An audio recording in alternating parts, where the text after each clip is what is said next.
Umpama sliramu sekar melati, aku kumbang nyidam sari.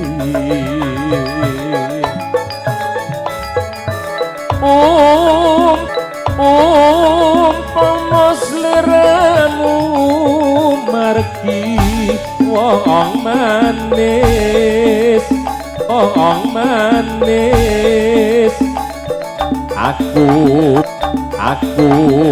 kang bakal liwat, kang bakal liwati.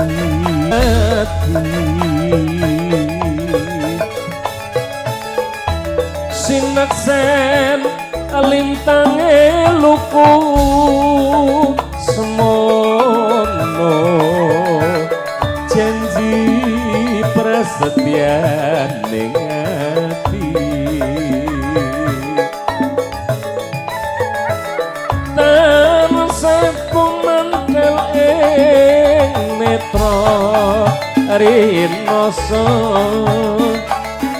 akarasa arasaning griya. Cantik banget. Mitra sajagaya traya alingono, wukir lan samudra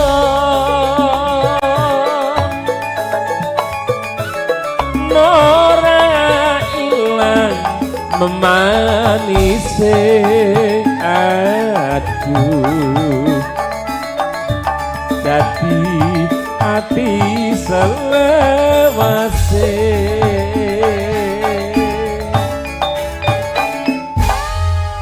Dedeknya malu. Malu-malu. Malu. Ketemu sini, sama Pak Dwi malu. Itu. Dia juga malu-malu. Kalau kita malu-maluin ya. Emang. Mas matur nuwun. Niki tasih kerabat Pak. Masih kerabat Bapak. Niki mantune Pak Kasidi, lah kae putrine Pak Kasidi, garwane jenengan. Oh iki daleme wonten ujung mriku nggih wau. Ini yang memprakarsai Pandawa sampai ke sini ya Pak Kasidi. Oh. Lah Pak Kasidi iki pokoke ora bangun ora, trimo rasah nganggo campur sari luar biasa.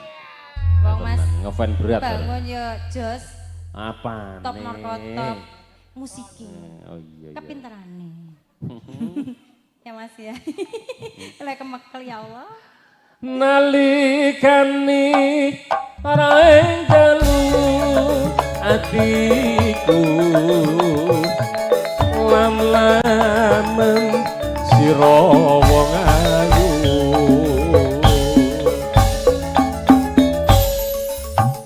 nganti mati ora bakal lali lakae lintange mlayu.